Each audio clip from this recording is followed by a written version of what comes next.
Hello and welcome back to Israel with Aline. We are today in Galilee, more specifically in the city of Migdal, also known as Magdala or Magdalena. Yes, this is the city where Mary Magdalene lived. And we are going to learn everything about her, life in the city, in the times of Jesus, and much more.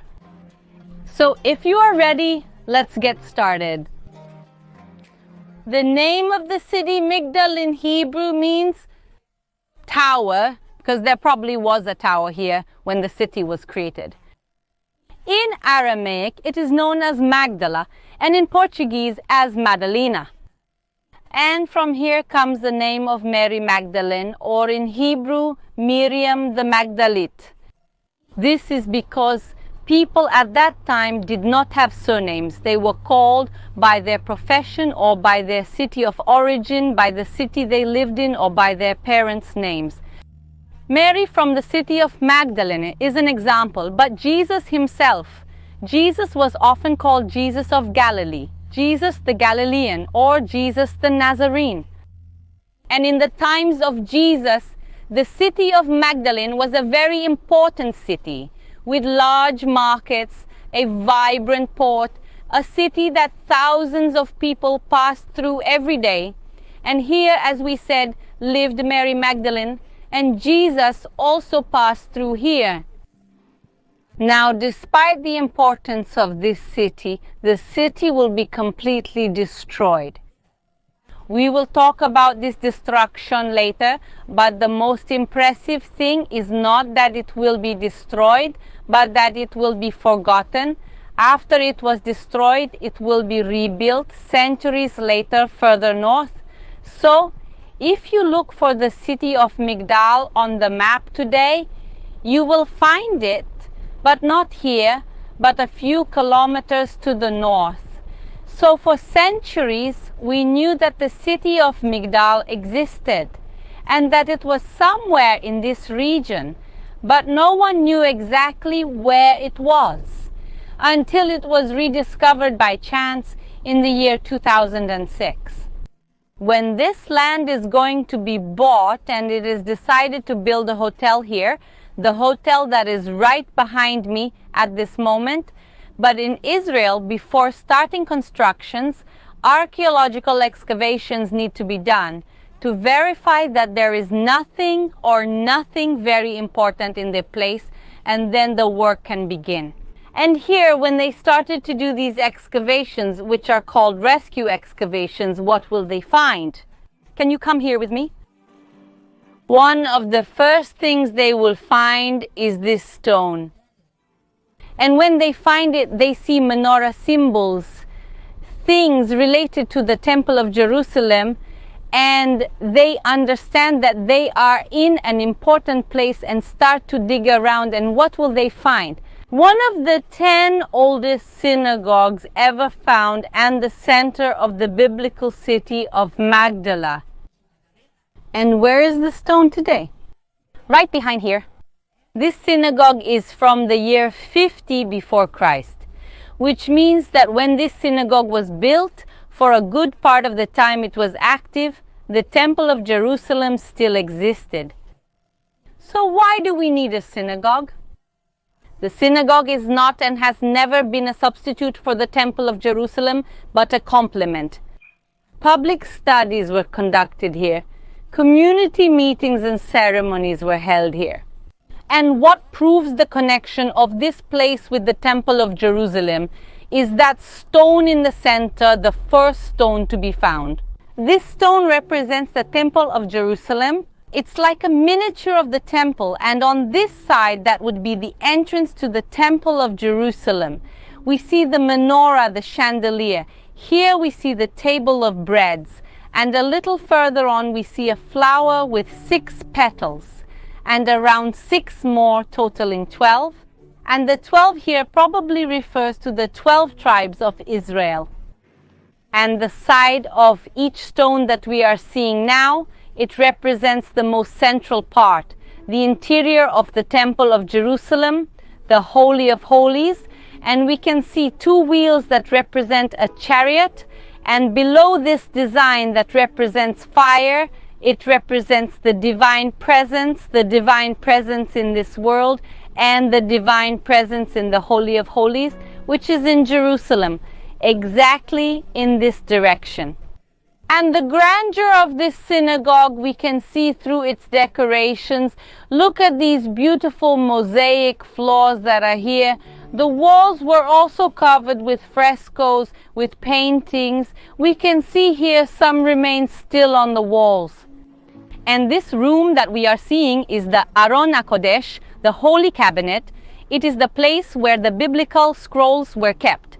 And that's why it is not by chance that it is here on this side in the direction of Jerusalem. So when someone came to do a public reading here, for example, in the book of Isaiah, they took the book from here and opened it and read it to the whole congregation.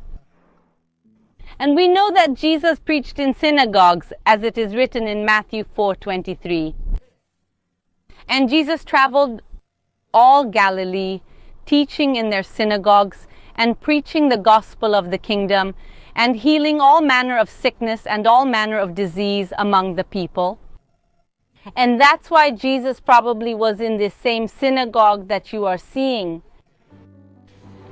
But there's one thing that's missing here in this synagogue, which are its columns. There are some columns here, but originally there were many more. What happened to them? What happened to them, to the synagogue, and to the whole city, actually?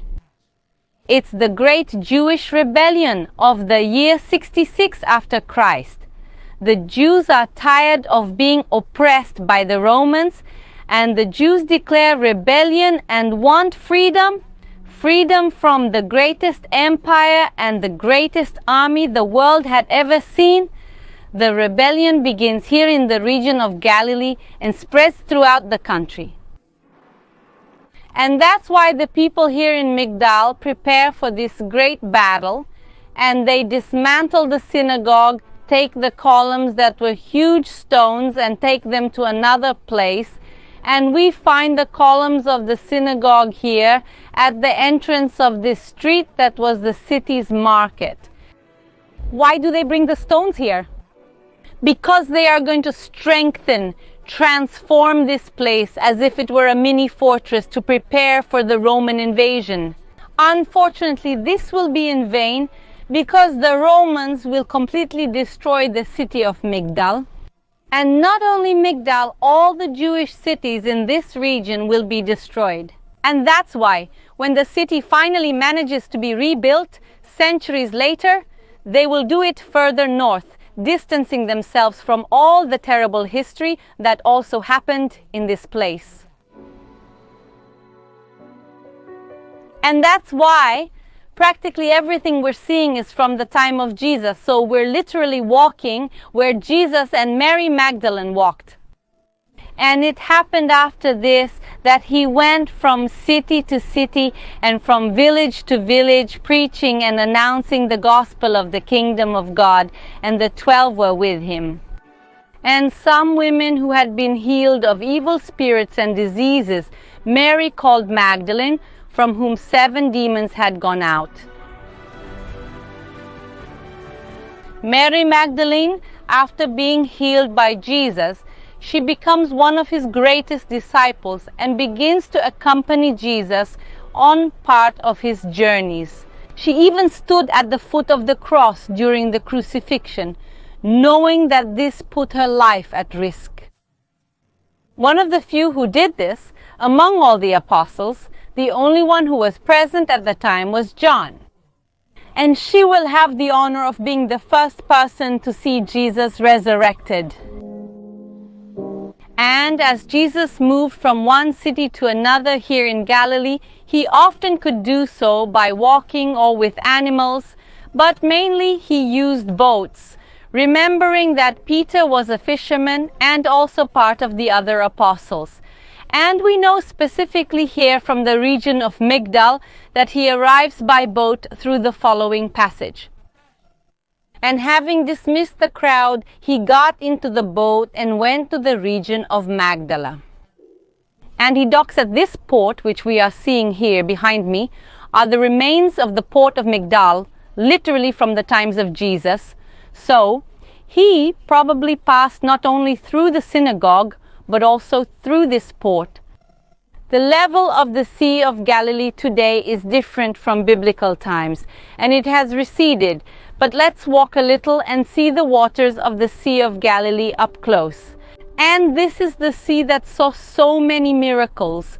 Like the miraculous catch, it will be where Jesus calms the storm, where he walks on the waters, and its shores is where Jesus did much of his ministry. And as part of this great project of Migdal, biblical Migdal that is reborn, there is the hotel that gave rise to all this. There is also the archaeological park, and here is the church that is called Duc in Altum, which means rowing into the sea. And it comes from the biblical verse of Luke 5:4. This first part of the church is dedicated to the women of the Bible, among them Mary Magdalene. And the central part of the church is very special, in my opinion, because the altar itself is shaped like a boat that reminds us of the many biblical passages that took place here on the edge and inside the Sea of Galilee. And only a small part of Migdal has been excavated. Only a small part of all of Israel has actually been excavated. 2% of biblical sites have been excavated so far.